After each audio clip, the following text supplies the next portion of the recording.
What's up, guys? Beard Gaming here, back with some more Idle Heroes news for May 6th, 2024. And today we have a good look at the new hero, Alikita. However, this is a hero that actually has a hyphenated name like we have with Transcendence heroes. It's actually called Infinite Era Alikita, which is interesting. So this is just going to be the Dark hero. I believe they confirmed it was a Dark Mage as well. So let's take a look at it. I also have all the image files for this hero too, and she looks awesome. I'm going to say she.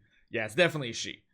They look awesome. Hopefully you guys enjoy this one. Let's take a look at this hero, Alikita Infinite Era.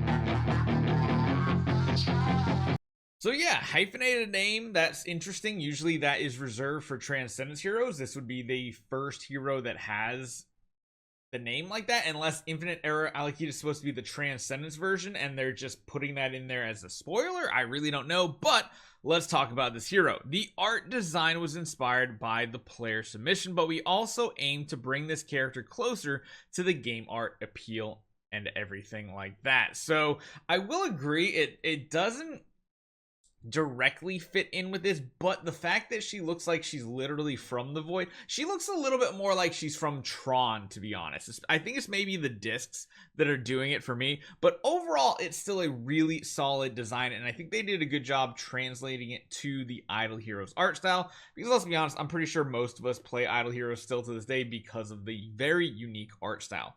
The number 8 is made up of 2 zeros. In conjunction with the 8th anniversary, the body of Alikita was developed. They are a pair of AI sisters. To express the high-tech sense, the design uses a mostly circular pattern, avoiding the use of excessive layers and equipment. Because of public perception, high technology has a simple and smooth look. Because of this digital era, we added a little square mosaic as adornment in certain areas, and the same effect was employed for the special effects. Furthermore, because it is from the Dark faction, devil horns were added to the outside contour to heighten the sensation of the evil. I actually really like that. They look very technological in the original design, whereas these do definitely feel like they're fitting that art style. The face shape, everything like that definitely fits for what we're kind of used to seeing.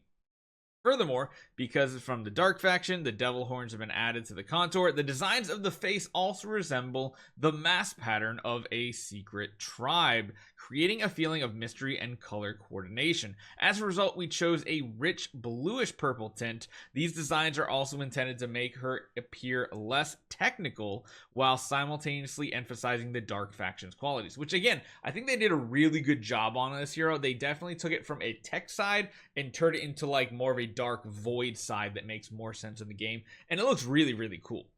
Now we also have the WeChat information as well to go over, so let's get through this part right here. So storytelling, this is the actual lore behind it. I can construct anything, but I can never reproduce what a human calls a soul. On a technologically advanced planet, in order to resist the erosion from the void, people relied on the power of a super artificial intelligence.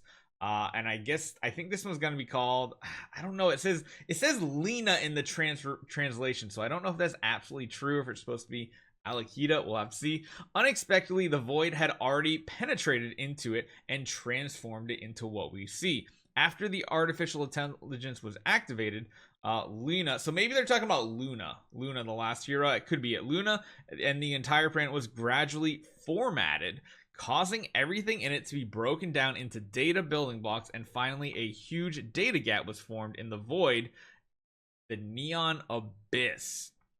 It was too late when the researchers noticed the situation was strange. In an emergency, they wanted to reverse Luna to prevent the situation from continuing. However, due to the underestimating the influence of that void power, they were unable to complete the modification before it was decomposed. After the entire world was turned into the Neon Abyss, these unfinished modifications created the 2-in-1 twins, Alikita. Alikita has the power to use data blocks to reorganize and give them functions, but she did not know why she was even created and why she woke up in an endless sea of data. So, I mean, yeah, it's technological, but it's also made kind of like relevant to what the Void is, which I guess is pretty cool too. In terms of the actual design, we retain the original design while also turning it closer to what the players love and see.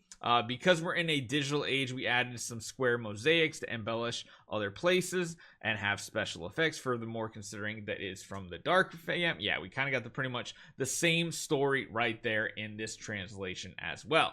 Now, beyond that, we also have the image files, but you can see right here the transfer from like 5-star to 6-star. Actually, that's not even the 10-star. That's like, this is the design from like the base version up to like the 5-star that we currently see. However, we actually have the 5, the 6, and the 10-star art, which looks absolutely amazing. So I will say the color scheme really starts popping as they upgrade it. So as you can see here, it kind of like cuts a little bit off. I apologize for that. But this is essentially the 5-star version, which again feels like this is a data disc straight out of Tron, which I honestly am not mad at. Same with like all the like circles and zeros and stuff. Definitely feels like it. Very basic 8-bit looking squares and stuff. But when you go from a 5-star up to a 6-star, things start getting spicy. You can see they turn from like data blocks into actual 0110 coding. You can also see the discs are actually becoming a lot more active. The hair gets a lot more like data tracks in them that's giving more detail. The color starts to pop. Everything starts to go crazy. And then when you go up to the 10-star, she's just insane. It's still 1s and 0s all over the place. But they literally have these very lethal looking discs. And again, they have these like halos that are really cool. And even like the head, like the circle and design on the head, like slowly advances more and more. I think this looks absolutely amazing. I'm a fan of it. I just don't know if it feels like it's a mage hero. What do you guys think? So chances are we will probably not be streaming this hero build this week because of course it is the upcoming event in game. And again, unless the event is like crazy good, the event is actually called the Quantum Era. I don't know if we're going to stream the new hero. I just don't. It is a dark hero, which means for an early game account, it's extremely hard to build. And usually that's what we like testing the first night is whether they are a viable first E5 hero. Compare them to Tix, to Eloise, to Ithaqua, to Holmes Young, all those heroes. And if it doesn't seem like they compete, it gets a little boring. I'm really, really hoping. Pretty please. Just give us some overpowered non-transcendence heroes. Just make them better than Eloise. Just do it. Just give us options. I don't even care if it's a light or dark hero. I'll find a way to build that as my first E5 hero, I swear. But what do you guys think? Do you think the hero looks cool? Do you think the story's kind of cool? I like how it was designed by one of the fans of the game, which was pretty neat. So let me know what you guys think. Hope you guys enjoy this one. We'll probably have a skill card tomorrow or the next day. We'll have to wait and see. And I'll see you guys next time.